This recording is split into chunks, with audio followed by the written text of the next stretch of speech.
Liz, it's always great to see you. Welcome back to the program this morning. Nice to be back, Jeffrey. Um, so we're going to talk about aging, but I think we're going to do it in the context of the power of the mind. Liz, how you age is really based on your will, I would think. It's not so much will as mindset.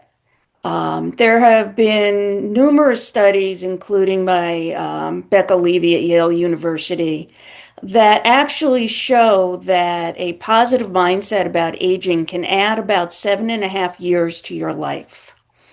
And that people who look at aging only in negative terms, decline, frailty, loss of friends, loss of function, all those bad things that can and do happen, tend to also develop more propensity to dementia, to heart disease, and to other chronic conditions.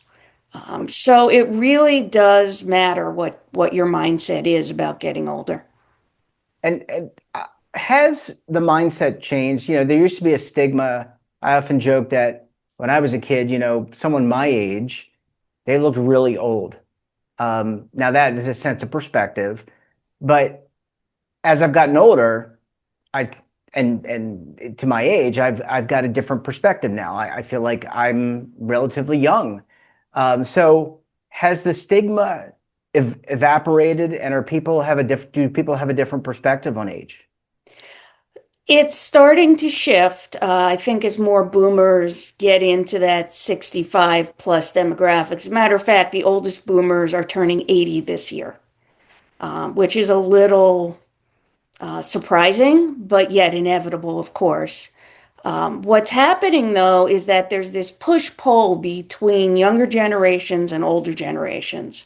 And your listeners have probably heard the framework of millennials and the younger generation saying older people need to get out of the workforce. They're hanging on to their homes too long.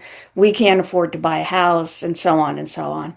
I mean, when we were in our 20s and 30s, yes, 50 and 60 seemed very old.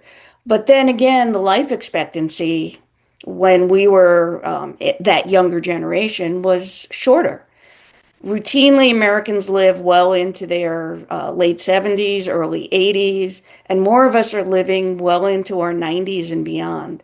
So the concept of age is starting to change. What's not changing is how we're preparing for it.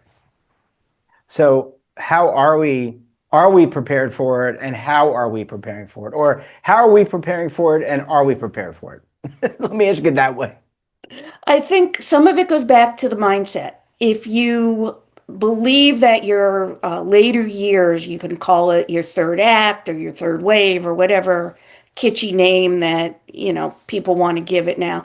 If you believe the years after retirement and leading up to retirement are going to be productive, that you're going to continue healthy habits like walking and eating balanced diet and so on, and taking care of yourself, then you can plan for a longer life expectancy.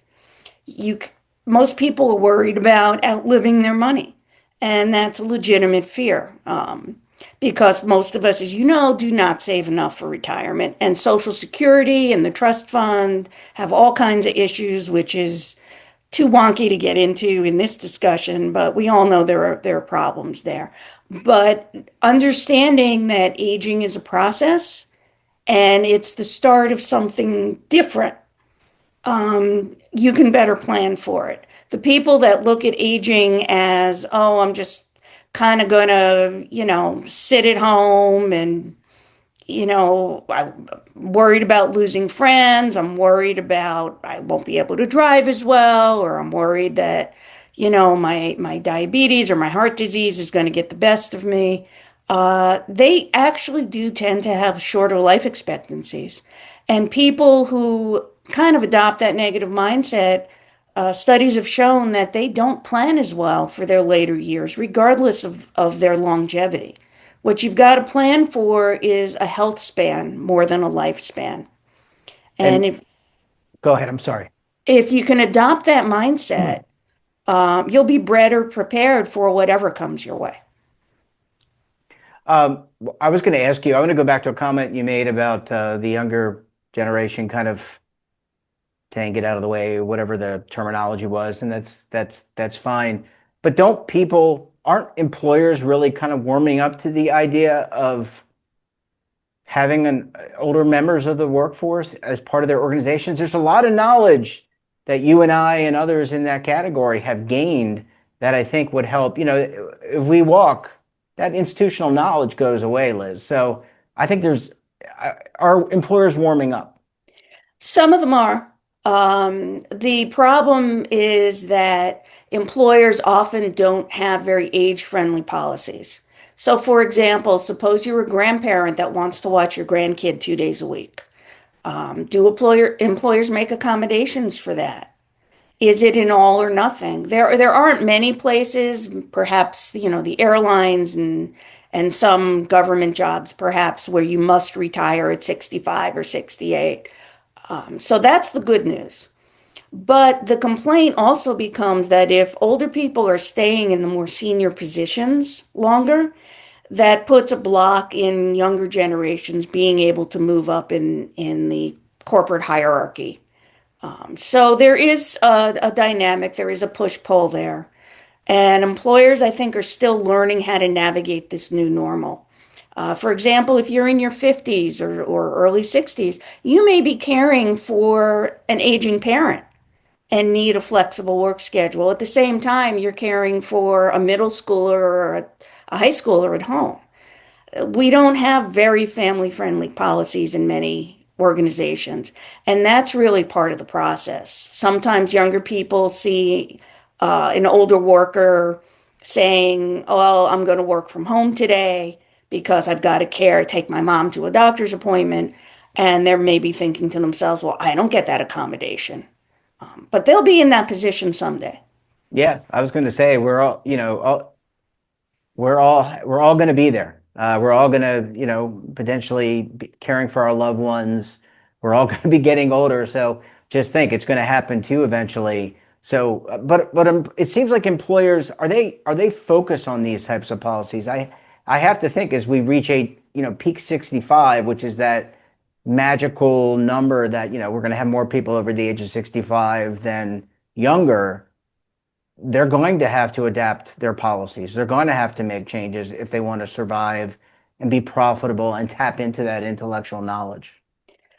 We're seeing some trends where more employers are starting to embrace this, and partially because they're also in that generational squeeze.